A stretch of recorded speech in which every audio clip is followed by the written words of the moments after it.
Welcome to the party. I'm Sam Ekstrom of Locked On Sports Minnesota. The Vikings reportedly wanted to trade up for which quarterback? We discussed that and their latest power ranking on this morning's Minnesota football party. Locked On Sports Minnesota podcast.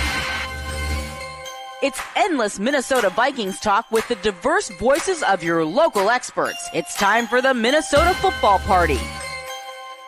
It's your guys hanging out talking next-level Vikings football. So join in with Pro Football Network's Arif Hassan, Locked On Vikings Luke Braun, Superior Sports Talk's Luke Inman, and Vikings insider Sam Ekstrom, plus the biggest names in Minnesota football for the Minnesota football party. And it starts now.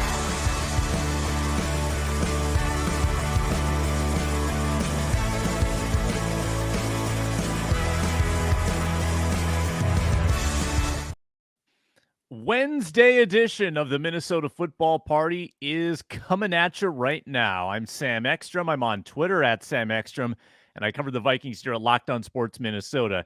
Usually it's Reggie and Luke on a Wednesday. We are Luke-less, which means it is a Reggie-centric program. He's the KARE 11 sports director and anchor. His name is Reggie Wilson. He's on Twitter at Reggie Wilson TV, and we're going to be talking Vikings with you for the next half an hour or so. You can find Locked On Sports Minnesota on YouTube, get all of our videos, or get us on audio. We're free and available wherever you listen to podcasts, and we're also available now on the Sirius XM app. You can find all of the Locked On Sports Minnesota programming.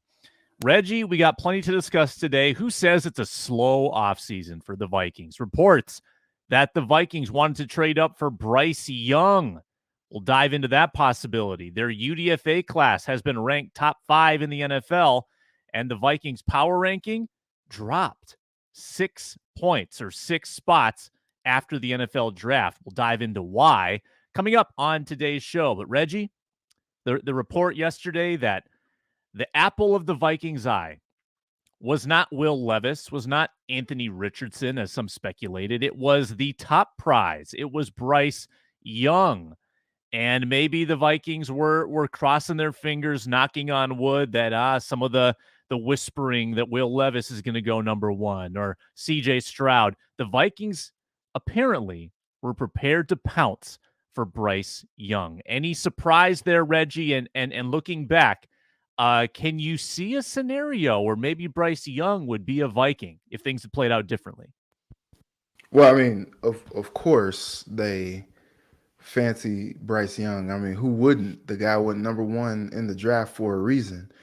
Carolina was not going to let that happen. So I think there was no way that there was any type of scenario that saw Bryce come to Minnesota. Like, I think even if the Vikings are like, hey, we're offering you, a 1 this year or 1 next year and Kirk Cousins, can we do the deal?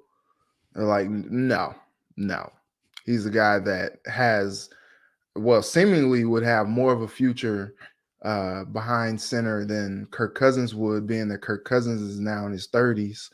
But it just, I don't know. I mean, it is not surprising that they would want to be in on Bryce Young because of his skill set and him being one of, if not the best quarterback in the draft. I've been a big Bryce Young fan. I've often thought that he's a gamer, and I think he's going to be really good in Carolina. I think they've done a great job of trying to surround him with some weapons that is going to maximize his ability to excel in his first year. And I think, look, getting him to Minnesota would have been a dream, but sometimes dreams happen and you just wake up. I think this turned back into a pumpkin at some point. Yeah, exactly. Midnight comes, pumpkin, that's it. Yeah. And so I think this was one of those situations where it was just like a lofty ambition, but I don't know that it was something that was really going to happen. And then we kind of talked about it, like, what draft capital did the Vikings really have to go and do this deal? Like, they are already in the hole with, they only have 5 picks this year, 4 next year. Like, at some point, you got to stop the bleeding a little bit. Bryce Young would have been great to have, but do you basically just give up your whole future for the guy? Because that's exactly what you're looking at. Yeah, again, when your roster isn't exactly in win now mode, maybe on offense, but certainly not on defense, yeah, I don't know if you give up that many assets. And we're talking one of the biggest draft day trades of all time, Reggie, to move up 20 spots, which is presumably what they would have had to do to get up there to number 3. That would have cost them an arm, a leg, a kidney, a lung, all of their toes and fingers. Like, that would have cost them so much, and it would have been a great player to attain. But here's where I think it is kind of informative. The Vikings were in on Bryce Young, and I know for a fact that KOC did his full diligence on Young, and then they drafted Jaren Hall. Now, what do they have in common? They're both a smaller variety of quarterbacks, and it tells me that, okay, Kevin O'Connell is not, even though he's a tall guy, he's not prejudiced whatsoever to the shorter quarterback. They are okay with that skill set. And I know for a fact, too, that as the Vikings did their digging on Jaren Hall, they saw pieces of Bryce Young in Jaren Hall. And having heard them talk a little bit about Hall, it does get me kind of excited hearing from KOC why he likes Hall and what they believe they can do with him. I think that it's a pretty nice consolation prize to not have to give up any assets, and you have a quarterback like Jaren Hall kind of waiting in the wings. He's not Bryce Young, but I think to the Vikings, this was kind of a nice second value option. The comparison between Hall and Young, I think, stops after maybe one or two things. I don't know. I don't think they're close to being the same guy.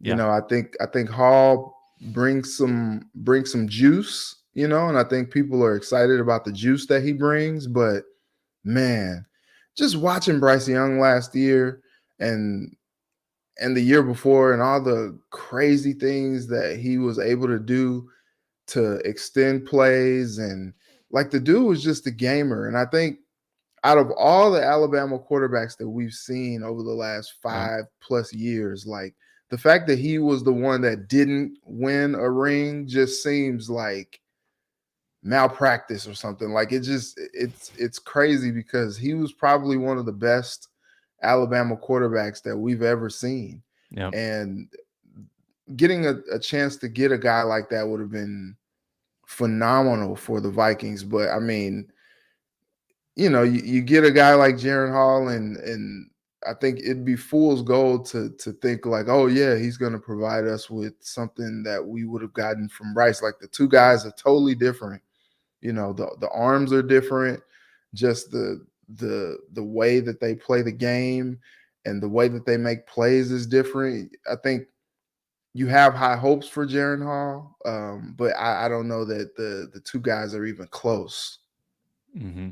Yeah, I think that's a good dose of reality, Reggie, for people like me that want to dive into this Jaren Hall bandwagon. Probably have to slow the roll a little bit. He's also 25, right? I mean, like, there's so much room for Bryce Young to get even better at his age, whereas Jaren Hall might be a little more of a finished product. I get that. That's respectable. We're going to talk power rankings after this, the favorite offseason talker. After I remind folks that we are brought to you by Built Bar. If you're looking for a delicious snack, you don't want the sugar and calories, then you go to the best tasting protein bar ever. It's Built. You gotta try them. If you're like me, you want a healthier snack choice, you don't want to compromise on taste, Built is just the thing for you. Or Built Puffs for a little bit of marshmallowy flavor. They are healthy. They taste amazing. 100% real chocolate. Flavors like peanut butter brownie, cookies and cream, double chocolate bar, coconut puff. I don't know how Built does it, but they pack 17 grams of protein in with only 4 grams of sugar. You can get them at Walmart or Sam's Club. Go to the pharmacy section, pick up the 4-bar box or the 13-bar box for a baker's dozen, or go to Built.com and order those specialty flavors online. Get these amazing tasting yet healthy protein bars today. Again, Walmart, Sam's Club, or Built.com. The latest power rankings on Pro Football Focus, Reggie. Have I told you yet? Yeah, I have told you, so you can't guess. The Vikings are 14th. The Vikings are 14th, kind of squarely in the middle. But here's what's interesting, Reg. Their pre-draft power ranking was 8th, and they are now down to 14th. I'm trying to see who's moved up above them. Let's see. The Browns have moved up considerably. Wow, why did the Browns move up so much? Browns have moved up. The Jets with Rodgers, they've moved way up. Gosh, this is strange. I can't figure out exactly who's all hopped them, but point being, they're 14th right now. Too high, too low, just right, Reggie. I think it's fair. I think it's weird though. Like, do they think that teams really got that much better from a draft? I don't know. It's weird. I don't know. But what was interesting to me is the biggest impact player from the draft that they had was Mekhi Blackman, not their first round pick, Jordan Addison. And I thought that was very interesting. And I think what is also interesting is they were pretty high on him, but I've seen some discourse on Blackman that, some people love the pick, some people are skeptical of the pick, and it's just interesting. PFF is kind of like the gospel here with football. I mean, we utilize it a lot on all of our shows, but it's interesting. They talked about, the fact that the Vikings have lost Patrick Peterson, Cam Dantzler, Duke Shelley, Shandon Sullivan. The Duke Shelley one really hurts my heart because I was very much a pro Duke Shelley guy. The guy just made plays.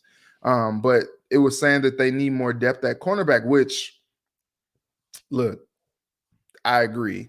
They finished with a 78.4 team coverage grade in 2022, which ranked 18th in the NFL. And so they added Blackman, and he played 907 snaps, a 90.6 PFF grade. That is not too bad. It's not too bad, Sam. Good. He allowed a catch on just 47.6% of the passes thrown into his coverage, and he only missed 2 tackles in 2022. Maybe that's what the Vikings were reading. You think the Vikings were just reading the PFF and were like, oh, yeah, we got to take this guy. Yeah, straight up. That's why they got Ivan Pace, the UDFA. He was at the top of the PFF charts. Jordan Addison toward the top of the PFF charts. Maybe that's Kwesi's thing. It does seem like his thing with these first couple picks was tape over testing. The testing for Jordan Addison, Mekhi Blackman, was not outrageously good.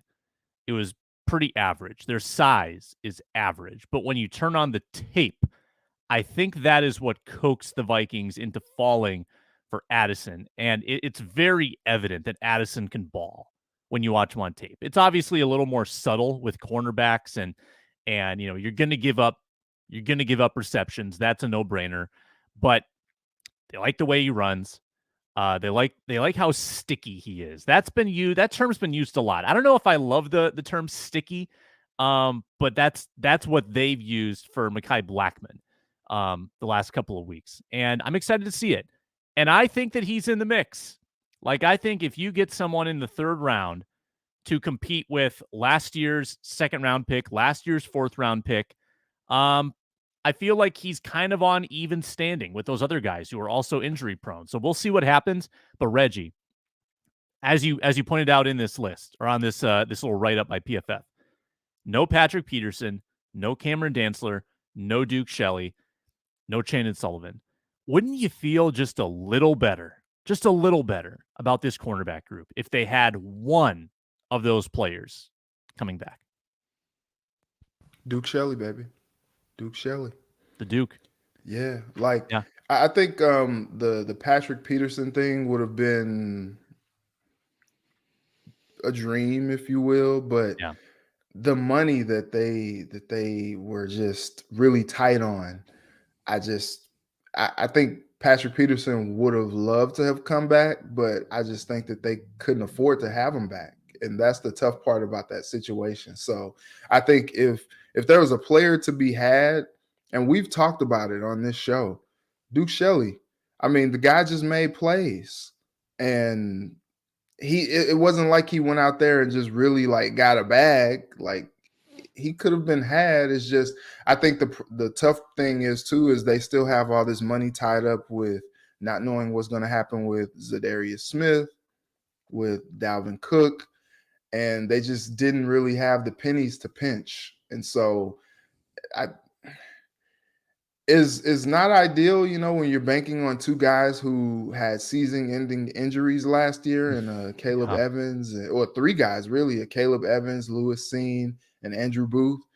But you're kind of banking on those guys, and Kwesi's kind of been talking about that. He's like, look, we had a pretty big draft class last year, and we're looking for those guys to go out and produce on the field this year. And so it's kind of tough when you're banking on a draft class. There's just so many uncertainties.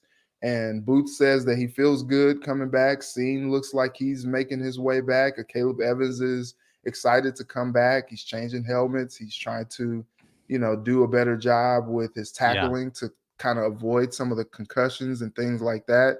And so they're taking a risk, man. They bring in Brian Flores thinking that maybe a different voice and a different scheme can help them kind of produce at a different level and at a higher level, kind of make up for some of the deficiencies. And I hope to goodness for them that that's true, but they are definitely taking some risks, having lost all of those players and now kind of filling those guys in with, draft picks from last year, UDFAs, and just guys that they've taken flyers on. Yeah. It's like rookies and kind of rookies with an asterisk, which are last year's guys. If there's any consolation in this whole thing, I think that a lot of it was voluntary. Like, the Vikings chose this path for a reason. Brian Flores clearly was okay with kind of starting over. Because other than Patrick Peterson, who I assume the Vikings would have wanted back if at a lower price, they voluntarily cut Cameron Dantzler.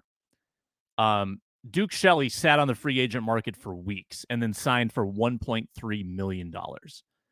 And Chandon Sullivan sat on it for months and signed, I'm pretty sure, for the minimum with Pittsburgh. Like, if they'd wanted any of those three guys, I feel like they could have had them. So the fact that they're doing this on their own volition, maybe it sheds some light on a greater plan. Kind of a shuffling of the deck, a resetting, a wiping of the slate, however many cliches you want to use. And Byron Murphy, obviously, is kind of the new alpha who's going to play a little inside, outside, be a shadow guy, which they haven't had around here in quite a while. So there is reason for optimism, but you need to have health, and you got to have, I think, just one guy emerge at a level that you don't expect. You need someone to be really good who kind of comes out of the woodwork. That's the only way. That's the only way that you, like, when the Vikings were putting together the Mike Zimmer secondaries, right? Xavier Rhodes, his rookie year was not good. His second year, which was Zimmer's first year, he blossomed. He was breaking up everything. And you realized, okay, we've got something. We've got a building block here. We don't know yet who the building blocks are. I mean, there's a bunch of candidates. Someone's got to emerge and step up. Any gut who that might be, Reggie? Who is going to be the guy that surprises us?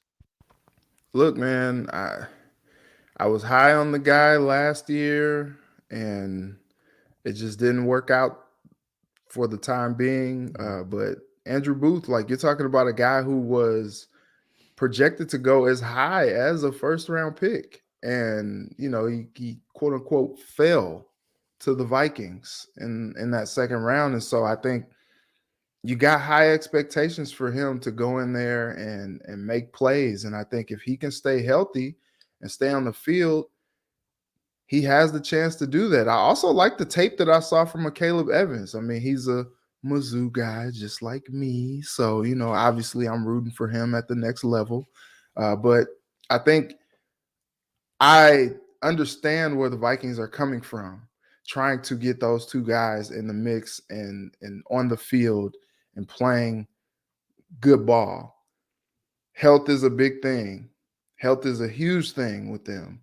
But I think if anybody is going to step up, it'll be those guys. I think it's just too much to think that a rookie, I think Blackman will probably take his lumps, have some struggles, and then hopefully the last like quarter of a season, he kind of, tries to turn into a dude. But it's hard to expect, rookie receivers have much higher expectations than rookie corners do, and it's just interesting like that, how that goes. And so I think is, even if you're a first round cornerback, it's kind of tough to just be like, okay, yeah, throw him in there, he's CB1 right away. Mm-hmm. And it's tough that Byron Murphy is coming off this back injury that ended his season last year, and that's like, okay, that's the guy that you're relying on to be the alpha. You just hope that he's okay and that he stays healthy. The sports science team did a good job of guys, who had a bit of an injury history. Dalvin Cook played a full season for the first time in his career. Za'Darius, he was hobbling out there, but he stayed out there. Daniil Hunter, he stayed out there. So this sports science team, they've done a good job of helping guys who have been a little bit of injury prone in their career. So you just hope for the best with some of the guys that are coming off these injuries. Yeah, Tyler and Uriah need to do their thing. I'm going to manifest this, Reggie, into the universe. So the Vikings have these 3 players in ambiguous spots, Cook, za'darius, and Hunter. It stands to reason that they will be shedding some salary at some point. Whoever it is, the Vikings will have some salary to play with here within the next month. Maybe it's a post-June 1st cut. So when they get that salary, they will have money to play with. There are a ton of free agent cornerbacks on the market. I am putting Shaquille Griffin's name into the ether, and we'll see if that lands on the ears of Kwesi-Adofo-Mensah and Kevin O'Connell and Brian Flores, because the price tag, he's coming off an injury too. I think it was a back injury like Byron Murphy. You can have a couple of bad backs out there, but I love his resume. He's only 27. He's super fast. I would be all in on Shaquille Griffin, and then I would feel so much better about this group. Shaq Griffin, Reggie. That's my guy, and I'm sticking to it. I like that. What was he with the Jags? The Jags after 4 years with Seattle? The Seahawks. Yep. Yeah. I like that. I didn't know that he was coming off an injury like that. That kind of scares you a little bit. But the Vikings are, especially in this Kwesi era, are kind of known to do that. They'll take a flyer on a guy who maybe had some injury history that they think, they could help out. They won this year, Marcus Davenport. They're hoping that he kind of blossoms into, what he could be. And so, but he's been a guy who's dealt with injury as well. So that's been kind of a staple of this Kwesi era. Like, yeah, we'll take a flyer on the guy, and he has high upside if he stays healthy, and then it works out. It worked out with za'darius last year. So we'll see. To our everydayers who watch the show every day, we'll be back tomorrow with Arif Hassan and Luke Braun. By the way, make sure you tune into that. Luke Inman should be back in the mix as well. Couple more topics for us, Reggie. Have you clicked on the link yet of teams that could fall out of the playoffs? Because if you haven't, I want you to guess. Or have you already had it spoiled for you? Look, man, it's not a whole lot to get past me. I think my mom, I grew up with my mom always doing these gotcha gifts all the time. So my head is always on a swivel. So I think what you're about to tell me is that it's the Vikings. Okay, I looked. Well, I'm sorry. It's the Vikings. Yeah. No, the Vikings are among the teams that, and again, this is, I'm not putting too much stock into the latest Bleacher Report article. I never have, but I think it's still interesting to talk about. They think the Ravens could fall out, which I don't know about that. The Dolphins, the Giants, the Bucks, and that makes total sense, and the Vikings. Vikings could fall out of the playoff mix. Now, on one hand, I kind of buy into that. Now, Arif Hassan is all on this train that the one-score game winning percentage is going to regress to the mean. It's hard to do that again. Like hard you hard saw to go 11-0. how it did under Zimmer, and then it just kind of flipped the script under O'Connell. But you can't You can't possibly do that again, right? No, I mean it was a historically good season. It's never been done. 11-0, and then of course in the playoffs you lose the one-score game you have. But Reggie, the defense was pretty terrible last year. It wouldn't take much to improve that unit. The offense was learning the offense. Kirk Cousins was drinking through a fire hose trying to learn that thing.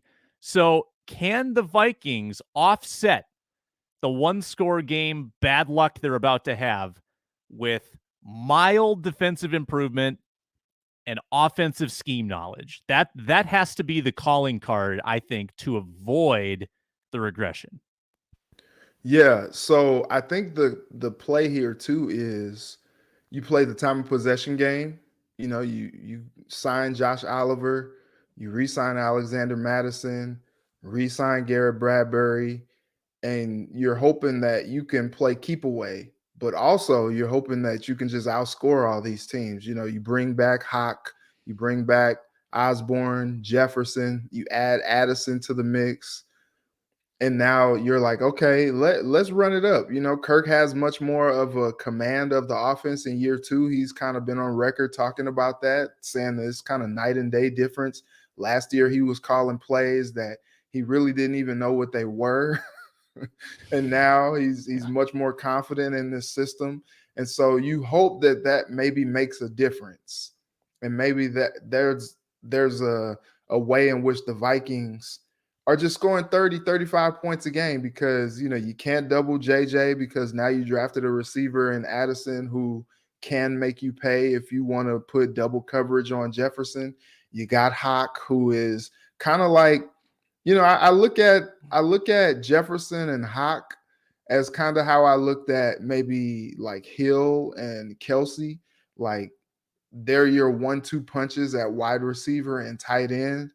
And obviously Hill is a different player than Jefferson is, but the fact remains the same. Like Jefferson is your 1, Hawk is 2, and then everybody else just kind of falls in line after that. And so I think, you know, Osborne wants to have a bigger year this year. He's vying for that wide receiver 2 range. And so I think that's the goal. You hope that your defense can stay middle of the pack, and you hope that you have a top 5 offense in the league this year, which will help you then outscore points. And look, here's the thing, Sam. Yep. You can't get into a one-score game when you just outscore them. That's profound. Huh? That is profound right there. You can't get into it if you're up 2-3 touchdowns. So maybe that's the goal this year, is to try to outscore teams so that you're not getting in these one-score game situations. Here's a gotcha game, Reggie, or a guessing game. What is Kirk Cousins' career rank in terms of offensive points scored on the 8 teams that he has quarterbacked? And the answer is the same, whether you look at just his Vikings seasons or if you go back to his Washington seasons and include those 2. The answer is the same. Average offensive points scored rank for Kirk Cousins. What, maybe like 28 or something like that? Oh, I'm sorry. Rank. League rank in offensive points scored. How about like 16, 17? Okay, so you actually went kind of lower than the answer. 12th. The answer is 12th. Not bad. It's not bad. He's peaked at 8th, bottomed out at 19th. That was back in his first Vikings season. He has never been on an elite of the elite offense. And this is the first time, I believe, that he's had back-to-back play callers that are the same. If this isn't, and with the weapons that he has, Reggie, Jefferson, Hawkinson, 2 great tackles, maybe not Dalvin Cook, but Jordan Addison in the mix, Alexander Madison in the mix. Ooh, Madison Addison. There's a good little rhyming component there. I just realized that. Yeah, wordplay. This has to be the year. I mean, contract year, urgency. trying to stay in Minnesota for the rest of his career, this has to be the year that he breaks through that barrier and is a top 5 offense. And part of that's on KOC. It's not all on Cousins, obviously, but this has to be throw everything at the wall, because that's the only way I think this team wins the NFC North is if they have that kind of offense. And look, Sam, yeah. Here's the thing too, like so many people are high on the Lions, which, I get. They were kind of trending in the right direction. And then the Packers have lost Aaron Rodgers, and you don't really know what Jordan Love's going to be. The Bears realistically are probably still like a season away from like really competing and really kind of, challenging for that division. I think you want to see what Justin Fields looks like now that you've kind of gotten him a little bit more weapons and an offensive line, and they're working on that defense, which I really don't understand the play there, trading away Roquan Smith if you're still hoping the defense is going to be elite. Like, I don't really get that whole thing, but, go off Chicago. But here's the thing. This is the year that it seems like the division is up for the taking. Like last year, it seemed like, okay, the Packers were going to be good. They went all in on defense to kind of help, what kind of failed them the year before, losing to the San Francisco 49ers in the playoffs. And so you're like, okay, the Packers are going to be that top dog, and so you got to compete with them. Well, they whooped them, in that first game anyway. And then they were able to overtake that division and kind of run away with the division, if you will. And then now I think Detroit had an arrogant draft. They did draft Brian Branch, which was good. They did get CJ Gardner-Johnson, which is good. That defense was not good by any stretch last year. And so I think it was a very arrogant first-round pick to get Jahmyr Gibbs. But I digress. But I just don't believe – it's the Lions, man. How much can you really believe in the Lions? And so I think the Lions are pretty much their like real competitor as far as the division, because there's too many question marks with the Packers, and I don't think that they got enough weaponry for a young quarterback in Jordan Love. And so they might be a mess. You think maybe like a 6, 7, 8 win team, if that. If they go more than that, I think it will surprise me. I think it will surprise them too, because Love's contract is kind of incentive laden for them to win. Otherwise, they only, I think, pay him like a base of 14 mil or something like that. So this year is the year for the Vikings. Like if they just are going to continue to go in with this competitive rebuild, they want to continue to put butts in seats so they don't do a wholesale rebuild, and they're trying to, just make do and just improve incrementally on this team. This is the year that they would try to win that division and go to the playoffs again. This is probably that best year, because next year you're looking at an improved Bears, Lions, and Packers team, and it's going to be a bit tougher. One more tidbit for me before we close. The last time the Vikings made the playoffs, back-to-back years, 08, 09. It's been 15 years almost since the Vikings had back-to-back playoff appearances. They have had a very hard time stringing these successful seasons together. Reggie, I always enjoy our time together. It's a pleasure, my man. And we'll talk to you on Friday's Roundtable, where we will be reacting to the Minnesota Vikings schedule with Ron Johnson and Luke Inman, Reggie Wilson of Care 11, and myself. I'm at Sam Ekstrom on Twitter. Follow along. He's at Reggie Wilson TV. He tweets about the Lakers, and we love him for it. We don't hold it against him. Thanks so much, Reggie, and we'll talk to you soon, man. This one's for Luke. Be blessed. Spread love.